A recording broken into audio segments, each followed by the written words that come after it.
ഒരു പെട്ടിയും കൂടെ പൊട്ടിക്കാണ്ട്. ഗ്രേനുണ്ടോ അവിടെ? സംശയമൊന്നുമില്ലല്ലോ. ആ സജീനൊന്ന് നോക്കിക്കോട്ടോ. ഇല്ല. എന്റെ വായിന്ന് വല്ലതും വന്നു കഴിഞ്ഞാൽ പിന്നെ അത് ഗ്രേഡിനെ ഫേസ് ചെയ്യാൻ പറ്റാത്തോണ്ട് ഞാൻ തന്നെ അങ്ങോട്ട് വരാഞ്ഞേ. എന്തായാലും അവിടെ ഉള്ളവരൊക്കെ നോക്കിക്കോട്ടോ. ഞാൻ അടുത്ത പരിപാടി കഴിഞ്ഞിട്ട് എനിക്ക് മെസ്സേജ് ചെയ്യാം. എടാ ഫുള്ള് കൗണ്ട് ചെയ്തിട്ട് നീ വിളിച്ചു പറയണേ എമൗണ്ട് എത്രയുണ്ടെന്ന്. എന്നിട്ട് ഞാൻ ഉറങ്ങുള്ളൂ. അയക്കാന്ന്. ഓ എഴുത്തുമായനെ അറിയില്ല, ഇവനെ കൊണ്ട് തോറ്റു. സുഗുണാനന്ദൻ ആവന്തിക 200 റുപ്യ. ചായ കുടിച്ചോളിട്ടാ. ആ ചായ വന്നോ? കഴിക്കാനൊന്നുമില്ലേ? 500. ആ അച്ചപ്പണ്ട്. ഗീതാ സെബാസ്റ്റിന് 200. സെബാസ്റ്റ്യനോ ചായ കുടിക്ക്. അതെന്താ?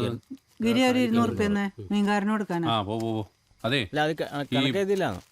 വീട് പണിക്ക് വേണ്ടി കുറുക്കല്യാണം നടത്തിയോണ്ട് എന്റെ ഹൗസ് വാമിങ്ങിന് ഇനി 10 പൈസ കിട്ടുന്ന വിചാരിക്കണ്ട.